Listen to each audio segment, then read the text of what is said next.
Hey, what's up guys? This is Ed from Team Elite, and today I'm going to show you guys my True Draco Eldlich deck profile. I'm really happy about how this deck has been running.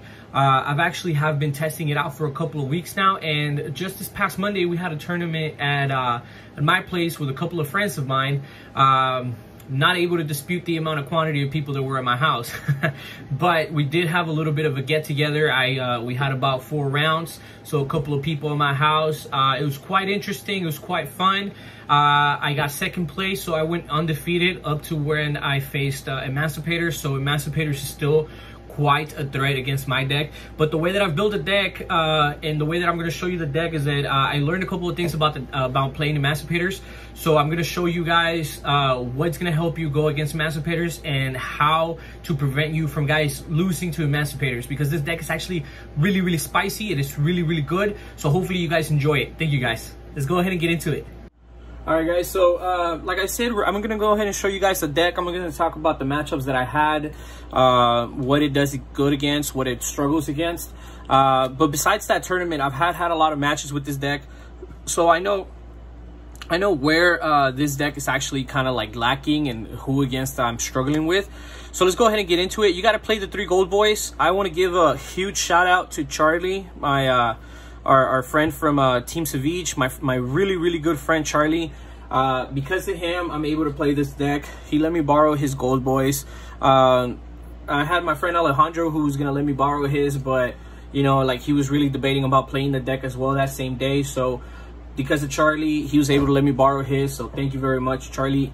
And guys, in the deck, you got to play the 3 gold boys. In any Eldlich deck, I feel like you have to play the 3 gold boys. They're really good, and they really get you to do above and beyond. They get you to where you need to go. After that, I only play 4 True Draco monsters, and these are it. For the True Draco, I feel like I have just the basic engine, as in spells and traps. But for monsters, I do play a lower count. If I would up any of these monsters, I would up this to 3. But as it is right now, I'm not having any struggles with it. I do play waterfall. Like, I don't struggle. Like, I don't like see them too much or see them too little. Like, I see them at the perfect amount that I should be seeing them. So I'm actually really happy with this ratio.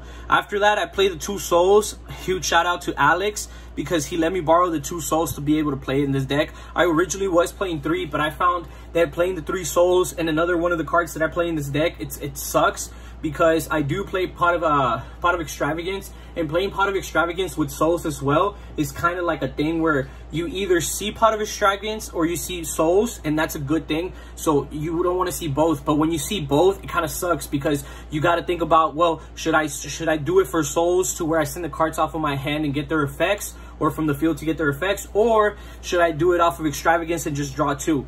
You know, it is situational, and it's gonna always depend on how your game is going, who went first, what you have in your hand, and all that good stuff, right? So let's go ahead and continue. You play that 1 apprentice because, you know, why not? That's what you need. I was thinking about playing the spellbook engine, but I actually decided to go against it. I just think that playing this right now is good. I might be able to play those later. Playing the 2 knowledge and 1 secrets, I was thinking about playing them later, but so far this is going great for me. So let's go ahead and continue. After that, I play the 3 Nibiru, because I do play against a lot of decks. Like, a lot of my friends play decks that are super combo heavy. They're just gonna spam out monsters onto the board. So instead of struggling, and instead of like having a really tough time with this, I'd rather just be able to nuke their shit as soon as possible. Let's go ahead and continue. Those are all the monsters that I play. Like, I don't really require playing a lot of monsters. If you guys know True Draco doesn't really need a lot of monsters. There's a total of 3, 6, 9, 12, 13 monsters. That's really all you need. Alright guys, so we're going to go ahead and continue with the spells. For the spells, I played just the 1 diagram. I was thinking about playing set rotations, but for the moment, I think that I'm actually playing the deck really well to where I don't need it. I'm going to see how it keeps going. I've been playing the deck for about 3 weeks, and so far, just the 1 diagram works for me. I also play the 1 Mystic Mine, because I am a really disgusting player. I love playing Mystic Mine. I think Mystic Mine is that 1 card that should not get hit in the ban list ever, because it helps other decks that should actually not be able to play in a meta to play in meta. And like I'm saying, True Draco it's long past their time, and they're still kicking it. I think it's great. Let's go ahead and continue. You play the 1 terraforming to be able to see those. So the reason why I don't play set rotation also is because I think that if I open up Terraforming or one of those 2 field spells, I'm gonna have a really hard time. So at the end of the day, like, sometimes I don't always want to just pop like random cards from my hand. Most of the times I want to be able to pop spells and traps that I have on the field to be able to get their effects off. So if it's not True Draco spell and traps, it's gonna be the Eldlich spells and traps. So in that regard, I only play that one diagram with the 1 Terraforming and the 1 Mystic Mine. No set rotation. After that, you got to play the 3 Heritage, because, you know, we are playing a True Draco deck, and as much as people don't want to admit it, it's a True Draco deck, and it's full powered to the point where I'm being able to play as much spells and traps as I can to be able to get it work. Same thing with Disciples. After that, one of the cards that really does help my combo go off, and I think it's a great card, it's going to be Cursed Edland. So Edland is really, really good. I call it Edland because, you know, Eddie, but it's Eldland. I hate that name. So just Edland. So I think Edland is a really good card because I have a couple of different combos to where you can be able to resolve a couple of different things, as in you activate Edland on your starting hand with a diagram in hand. You go diagram, activate, you go Edland, activate effect, pay 800, and then you can either choose to add the Conquistador to hand, or you can just add the Eldritch monster to your hand. But it's actually really going to depend on what you already have in hand. So a combo that I normally do is activate, search, and I add the trap, and then I activate, effect, destroy. I search off a diagram, so I'll get my True Draco spell or trap, whatever I'm looking for, monster, and then I use his effect to mill the Eldritch. And then that's pretty good because it's already cleared 1-2 cards, and I've already gotten 1 card off of him, and then a mill from him, and then all I have to do is just set 1 card. So if I open up Heritage, let's say, if I open up Heritage, I can actually search this off a diagram, set it, activate Eldritch from graveyard, send that to grave, add to hand, special summon. So that's already 1 spell that has left the field, so I can activate and draw. And it's just, it's so continuous. It's such a good combo. You can go the other way too, where you can just activate and add Eldritch from hand, and then activate to destroy the Eldritch from hand, and now you have Eldritch in graveyard, and now you just go search off a diagram, Eldritch in graveyard, send to the graveyard, add special summon, and then there you also don't waste any other, you know, resources to be able to get that to the graveyard, right?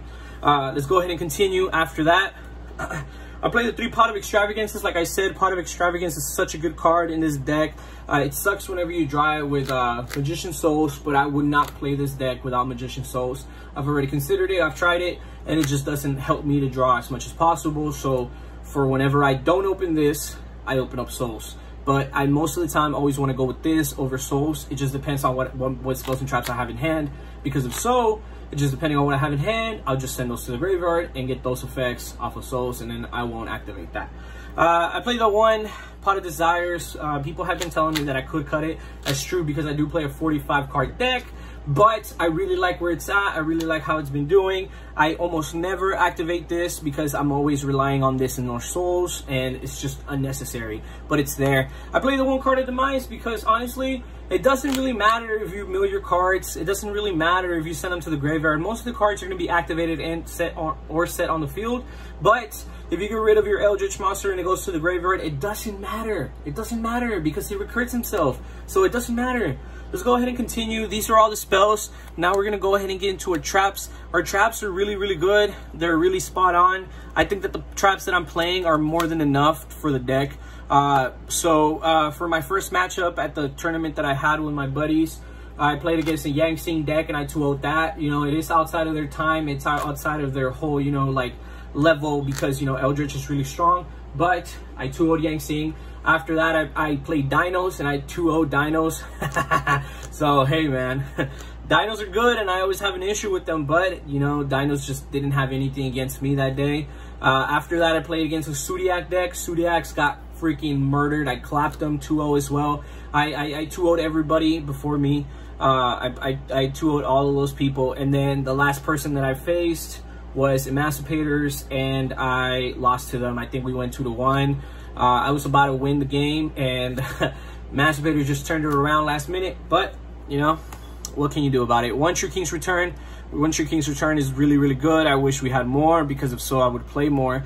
But True Draco Apocalypse, you know, the trap card. This is honestly one of the cards that got me the games most of the time, because you just activate, you destroy any one True Draco card, and you have their attack.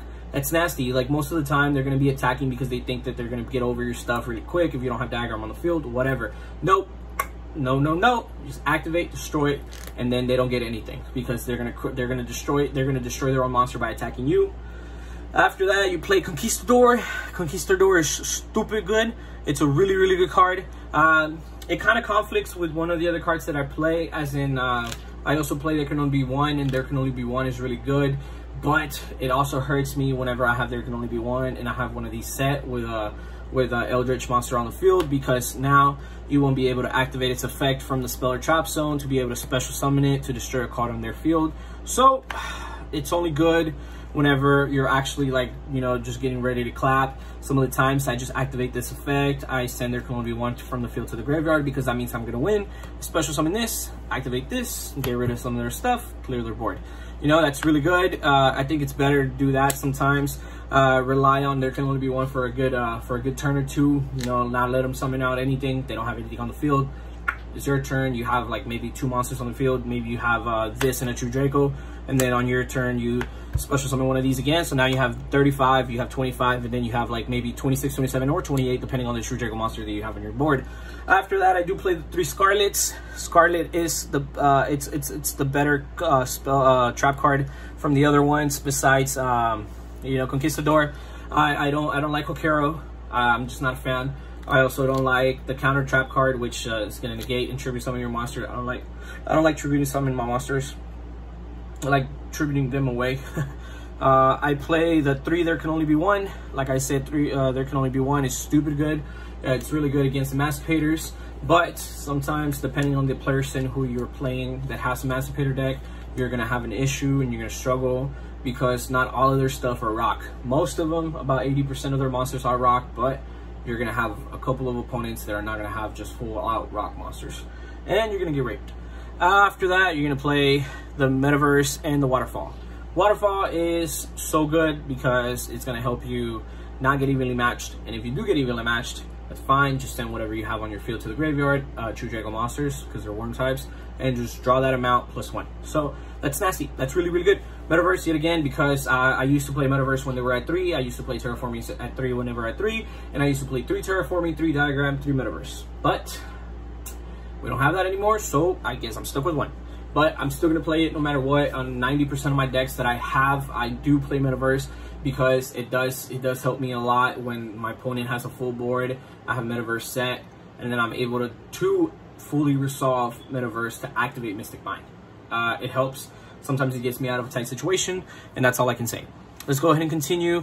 I'm going to show you guys the extra deck. I want you guys to keep in mind that I do play Pot of Extravagance, so it means that sometimes I don't really rely on my extra deck too much to win my matches, or actually I don't rely on my extra deck at all to win my matches. It's just mainly my main deck. You know, I'm a True Draco player, but I do have an extra deck because of Extravagance. So let's go ahead and call it out. I got the 2 Link Karibos because of Magician Souls, and then I have the 1 Relinquished. I think this is good enough. You don't need anything more. I really honestly don't ever go into it. It's rare the occasion. Sometimes I actually leave my Magician Souls on the board in defense position for a good turn or 2, and then just keep on using his effect every turn. It's that good. After that, you play the 1 Cross Sheep. You play the 1 Masquerena. Predator Plant Verde. These are my link 2s. So you got my link 1s, my link 2s. Honestly, it doesn't really matter. I do have in my extra deck, I have Super Poly, so whenever I play Shaddoll Invoked, but besides that, this doesn't really matter. I have the Crusadia, and then I have the Nightmare Unicorn. That's all you need. Honestly, I don't really go into these ever, but when I do, it's really good because I'm able to get this guy on the field and then activate his effect and get rid of a threat on the field. That actually got me out of a sticky situation once. After that, I do play the 1 Borreload, because in case they are playing Avermax, you're going to need to get this to get out of their Avermax. After that, like I said, I play Super Poly, so 2 Mud Dragon. Mud Dragon is really good. It's good to get rid of their stuff. You play the 1 Starving Venom, because it's good to get rid of their stuff. you play the 3 Predator Plant Fusion monsters that require 3. Okay, 2 of them, sorry, but they require 3 dark monsters. This is really good. This is really stupid. Negate one of their summons. This has actually gotten me many victories, this card in this deck. After that, I play 2 Gustav Max, and that's all you need. Just 2 Gustav Max. I don't ever honestly go into it. If I'm completely honest with you guys, in a set, whenever I'm playing somebody, if I'm playing 3 matches, I'll probably go into my extra deck probably once or twice. So I summon out like maybe 1 or 2 things. Maybe this guy to get rid of souls if I need to, because I know that they're gonna attack it no matter what. Or I go into this guy, you know, in case I have like more than 2 or 3. So if I have 2, I overlay, I detach, they take 2k, and then I just activate this effect from graveyard, special summon the gold boy back. And it's like he never left because now he's actually 3k, which is going to be like quote unquote a gold boy for 3k. And now you're going to have your other 3,500, and maybe if you had another one on the board, 2,500, I don't know. But you know, the thing is that you want to be able to do damage as soon as possible. This is basically a deck that I use to clear out boards. I actually do a really good job clearing people's boards with this deck, because all of the true Draco spells and traps are going to basically do it for you, where you clear their board, you get rid of their stuff, and you win the game. As for a side deck, I really don't have a specific side deck, but these are the cards that I play. These are the side deck cards that I've been using because of the tournament and the people and my friends that I'm playing with. And these are the cards that are good against those unique decks. So I play Marionette Might. This is stupid. What else can I say? This is stupid. This is such a good card. I think that this card is going to get played a lot in the upcoming meta, because let's be honest, Eldlich is not going anywhere. And all I can say is that you guys need to pick that card up. I also play the 2 Mystic Mine, two Mystic Mines that I need. And I play the 2 Demise of the Land, because playing Emancipator sucks. I think Emancipator is like my hardest matchup. After that, I really struggle a lot with Shaddoll Invoked and Orcus, both of them being equally matched. As much as I struggle with them, I have an easier matchup against let's say Orcus than what I do with Invoke sometimes, because of all the fusion spells that they have. But in that situation, I just do this and I get rid of their stuff. After that, I play 3 Super Polys, because like I said, I have Super Polys, and this is mostly to play against my buddy, my friend, my pal, Brent. I hate Brent and his deck. It sucks. Shaddoll Invoked sucks. Now he's playing a new deck, which is, what is it? It's Invoked Mech Knight Neo. So hopefully we can get that profile for you guys soon. After that, I got the 3 Called by the Graves. Called by the Graves are good. They're good. They're a good card.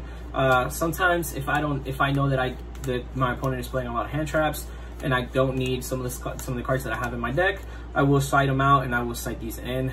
I think those cards are good. And after that, I play the Forbidden Apotheca, or Procura, whatever. The Forbidden spell, Forbidden Trap. It's really good. It says that declare one extra monster that that it's on the field, basically.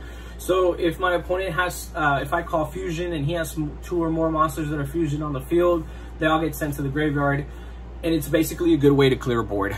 I do like clearing boards as much as possible. I'm basically a person who likes clearing boards, breaking boards, you know, the board breaking challenge, whatever. I like doing all this stuff.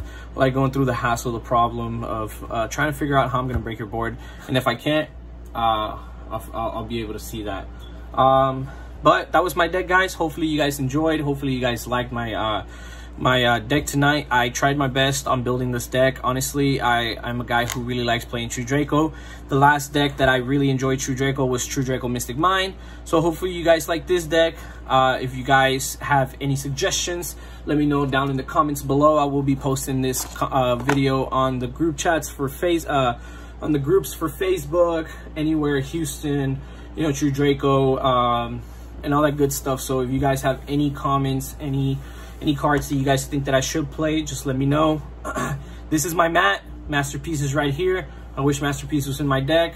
And I designed this, so if you guys like this mat, let me know. Maybe I'm able to let you guys get into it and be able to buy a mat. Just let me know what's up, guys. Have a great night. This is Ed from Team Elite. Eddie. Have a good night, guys.